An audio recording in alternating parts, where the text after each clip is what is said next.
શ્રી વલ્લભાધીશ કી જય, શ્રી ગુસાઈજી પરમ દયાલ કી જય, શ્યામ સુંદર શ્રી અમને મહારાણી કી જય, શ્રી હરિરાય મહાપ્રભુ કી જય. આપણે ષોડશ ગ્રંથ વિશે રસપાન કરીએ છીએ. તેમાં યમનાષ્ટક અને બાલભૂત જોયા. આજે ત્રીજો ગ્રંથ આવે છે સિદ્ધાંત મુક્તાવલી. સિદ્ધાંત મુક્તાવલી અચ્યુતદાસ માટે લખાવ્યો. આ ષોડશ ગ્રંથમાં ત્રીજો ગ્રંથ છે અને અચ્યુતદાસ માટે લખાયો છે. સેવકની સાચી જિજ્ઞાસા અને આદરપૂર્વક પૂછાયેલા પ્રશ્નથી ગુરુને સદા પ્રસન્નતા રહે છે. શ્રી વલ્લભ પણ પુષ્ટિજીવના આ પ્રશ્નોથી પ્રસન્ન થઈ જવાબમાં ત્રીજો ગ્રંથ સિદ્ધાંત મુક્તાવલી કહ્યો છે. ભગવાન કોઈ સાધન કે કર્મ કરવાથી યા જ્ઞાન દ્વારા મળતા નથી. ભગવાન જેને પસંદ કરે તેને મળે છે. ભગવાનની પસંદગીનો આધાર ભગવાનની કૃપા પર છે. કૃપાનો કોઈ કાયદો નથી. કૃપાને કોઈ કારણો સાથે સંબંધ નથી. ભગવાન જે જીવો ઉપર કૃપા કરે તે પુષ્ટિ જીવો. પુષ્ટિ એટલે કે કૃપા. પુષ્ટિનો બીજો અર્થ છે પોષણ. ભગવાન જે જીવોનું પોષણ પોતે કરે એવા ભગવાનથી પોષાયેલા જીવો તે પુષ્ટિ જીવો.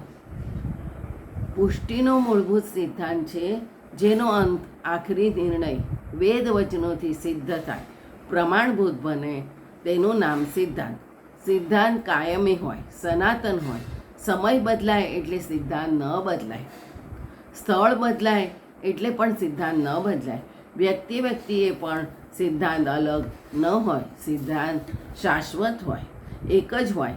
વેદ આદિ શાસ્ત્ર વચનોથી પ્રમાણિત હોય અને કોઈકના આચરણ દ્વારા તે સિદ્ધ થયેલા હોય. સિદ્ધાંત શબ્દથી શ્રી મહાપ્રભુજી એમ સૂચવે છે કે હું જે કંઈ કહી રહ્યો છું તે વેદ શાસ્ત્રોના ઈશ્વર તરફથી મળેલો ઈશ્વરીય સિદ્ધાંત છે. તેનો હંમેશ માટે એક જ અર્થ છે. જીવ વિચારિત સિદ્ધાંતની જેમ તેના અલગ અલગ અર્થઘટનો નથી. વેદ ભગવાનની મુખની વાણી છે. મહાપ્રભુજી ભગવાનનું મુખ સ્વરૂપ છે. તેથી વેદવાણી એ જ મહાપ્રભુજીની વાણી અને સિદ્ધાંત છે. એ જ વાત સાક્ષાત ભગવાને શ્રી મહાપ્રભુજી સામે પ્રગટ થઈ દોહરાવી છે. માટે ઈશ્વર વિચારિત સિદ્ધાંતને શ્રી મહાપ્રભુજી સ્વસિદ્ધાંત કહે છે.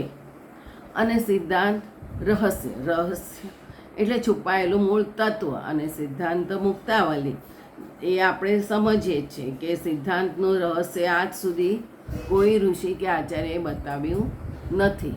મહાપ્રભુજીને પહેલાંના આચાર્યોએ તેમના સંપ્રદાય જીવ વિચારી મોક્ષના સિદ્ધાંત ઉપર જ રજૂ કર્યા છે.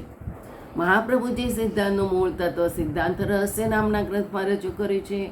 અને સિદ્ધાંતના સ્વરૂપ અને કાર્યલક્ષણની સુંદર ફૂલગૂંથણી સિદ્ધાંત મુક્તાવલીમાં કરી છે. આ ફૂલગૂંથણીને આપણે મોતીની માળા સાથે સરખાવી છે. છૂટા મોતીની સુંદરતા અને કિંમત છે તેના કરતાં માળા રૂપે પોરવાયેલા મોતીની સુંદરતા અને કિંમત વધારે છે. એકલા મોતી કોઈ ઉપયોગમાં આવતા નથી. વેરાઈ જાય, ખોવાઈ જાય. માળા સચવાય તો ઉપયોગમાં લેવાય. આ સિદ્ધાંત મોતી જેવા કિંમતી છે અને તે વેરવિખેર નથી. ગ્રંથરૂપી તિજોરીમાં મૂકી રાખવાના નથી. જીવનમાં ઉપયોગ લેવાના માટેના છે, જીવવા માટેના છે. તેથી સિદ્ધાંત મુક્તાવલી ગ્રંથમાં રજૂ કરેલા સિદ્ધાંતો મોતીની માળાની જેમ જીવનમાં જીવી સુંદર બનાવવા માટે છે. સિદ્ધાંતના બે પક્ષ હોય, જ્ઞાન પક્ષ અને ક્રિયા પક્ષ. તો જ તે સિદ્ધાંત સંપૂર્ણ કહેવાય. બાકી જ્ઞાન ભારક ક્રિયા વિનાનું કોરું જ્ઞાન ભારરૂપ છે. માટે વેદના પણ બે ભાગ થયા છે, પૂર્વકાંડ અને ઉત્તરકાંડ. પૂર્વકાંડમાં યજ્ઞના વિધાન એટલે ક્રિયા પક્ષ છે અને ઉત્તરકાંડ પરમાત્માનું વિધાન એટલે જ્ઞાન પક્ષ છે. ક્રિયા પક્ષ એટલે આચાર અને જ્ઞાન પક્ષ એટલે વિચાર.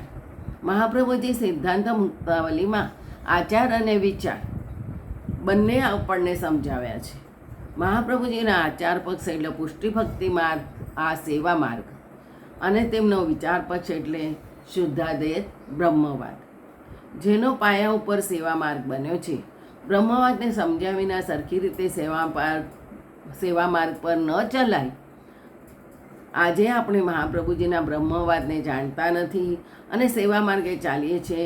આથી મહાપ્રભુજીએ આજ્ઞા કરી કે શાસ્ત્રમ અગત્ય મનોકય શ્રી કૃષ્ણ સેવ્ય સ્મર્તશ્ચ. શાસ્ત્રને જાણીને મન, વાણી અને શરીરથી શ્રી કૃષ્ણના સેવા સ્મરણ કરવા જોઈએ. આપણા માટે શ્રી વલ્લભની વાણી શાસ્ત્ર છે. માટે પુષ્ટિ માર્ગે ચાલવા સિદ્ધાંત મુક્તાવલી ગ્રંથ અગત્યનો છે. મહાપ્રભુજી પ્રથમ યાત્રા કરતા વ્રજમાં પધાર્યા ત્યારે તેમની વય 15 થી 20 વર્ષની વચ્ચેની હતી.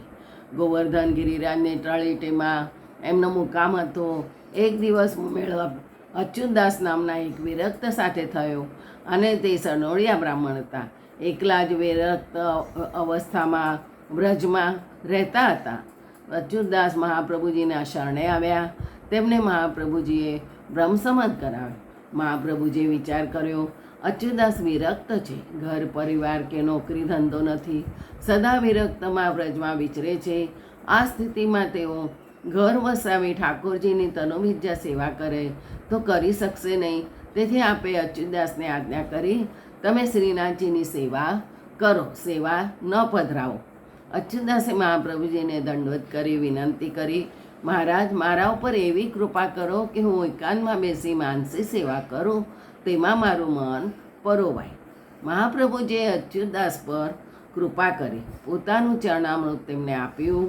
અચ્યુતદાસે તેનું પાન કર્યું અને તે જ હાથ તેમની આંખોએ અને મસ્તકે અને હૃદયે લગાવ્યા. તેથી અચ્યુતદાસના ચિત્તચક્ષુ ખુલી ગયા. તેમને ઠાકોરજીની લીલાનો અનુભવ થવા લાગ્યો. પુષ્ટિમાર્ગમાં આખરે તો ભગવાનની જ કૃપા નિયામક છે. ભગવાન ભક્ત પરવશ બની જાય છે. અચ્યુતદાસની માગણીના જવાબમાં મહાપ્રભુજી તેમને સિદ્ધાંત મુક્તાવલી ગ્રંથ રચીને શીખવ્યો. તેના ફળ સ્વરૂપે તેમને તનુવિદ્યા સેવા કર્યા વિના સીધી માનસી સેવા સિદ્ધ થઈ ગઈ.